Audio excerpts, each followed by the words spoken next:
Rodney Akins with RDA Security Training. Today I'm going to demonstrate 6 ways to rack the slide on a semi-automatic handgun. Now the first thing, we have to make sure that we're dealing with a clear and safe weapon.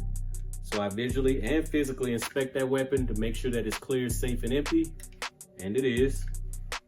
And I will be using my trusty dummy ammo to demonstrate today.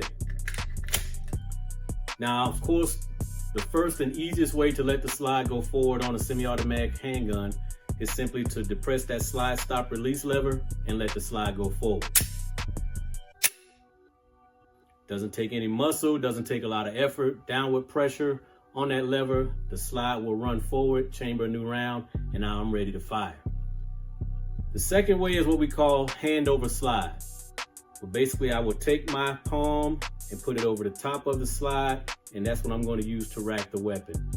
I'm putting palm against the metal serrations on one side, fingertips against the serrations on the opposite side.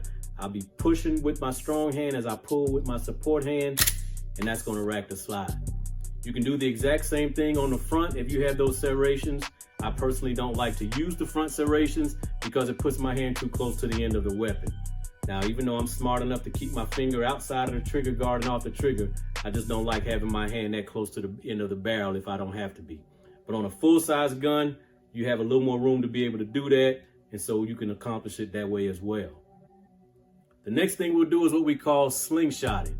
And basically what I'm going to do is take my first finger and thumb, grip each side. I'm going to push with my strong hand again and pull with my support hand, and that racks the slide. But what happens, Rodney, if I can't use both hands? What happens if I'm holding something that I don't want to drop? I have a baby in my arms. I've been shot in this arm. I can't use it anymore.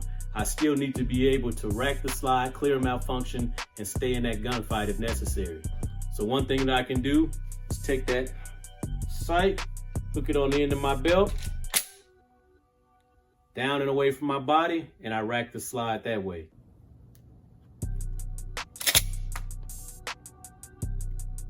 You want to make sure to keep the gun angled away from you as you rack it so that you don't cover off on your own leg or feet. I can do the same thing on a pocket. I rack it on the pocket, down and away, the slide is now racked.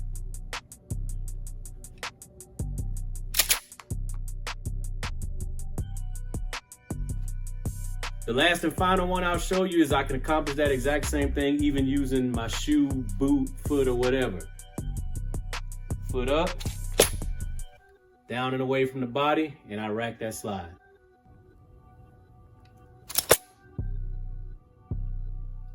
Rodney, what happens if I don't have that fancy gun with the red dot on it that I can use like a handle?